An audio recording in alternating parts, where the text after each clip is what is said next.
one of the big lessons I learned and everything in my journey with both my own sales kind of career path and experiences, as well as what I've seen, fortunately and unfortunately, with hundreds and hundreds of other salespeople, some who've made it, some who have not, but show that there's a way to be successful in sales by being themselves and actually serving their prospects. So I wanted all those people out there like myself and like yourself that fell into sales where maybe it wasn't their childhood dream to persuade people to buy, right? Like they're not playing salesperson as a kid with their little store and in their pen and trying to get people to sign up for their little kid life insurance policy or buy their little kid car from them. Some kids do that, right? And we know those stories and those people who they started selling early. That was their path.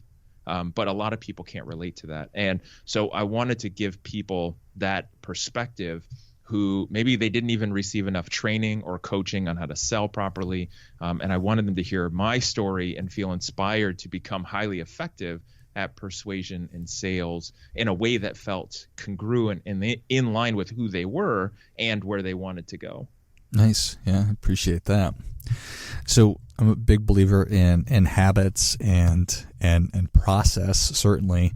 Are there certain habits that you were hoping to help people break?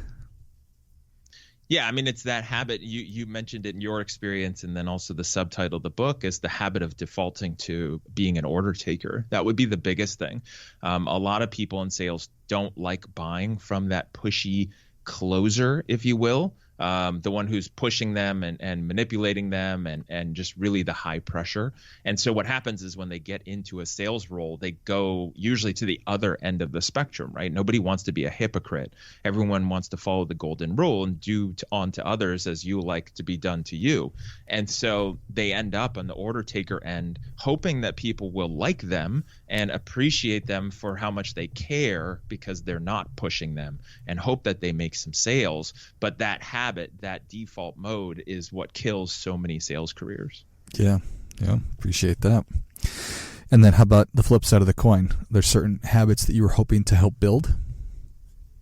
One of the biggest things that's missing in the sales profession is there is no standard. There's no training. There's no certification. There's nothing like other professions that we think of, like a doctor or the legal field, right, where they've got to go through a ton of school. They've got to take tests. They've got to get certified. There's all kinds of checks and balances to make sure they are a professional operating with the best interest of their clients, right? No matter how you feel about either of those professions, but they are a profession and they're held to those standards. Problem is that doesn't occur for sales. I mean, there is now the option to get a bachelor's degree in sales, which I think is fascinating, but it's still not a profession that's regulated. And so what I want to help people build is the confidence in themselves as a professional, where they act like a professional and they see themselves like a professional, back to that duty that I was talking about, where it's really literally their responsibility to the other person to help them and provide that as their sales success foundation that can be applied to any sales process, right? So this is just a fundamental way to do sales no matter what you're selling.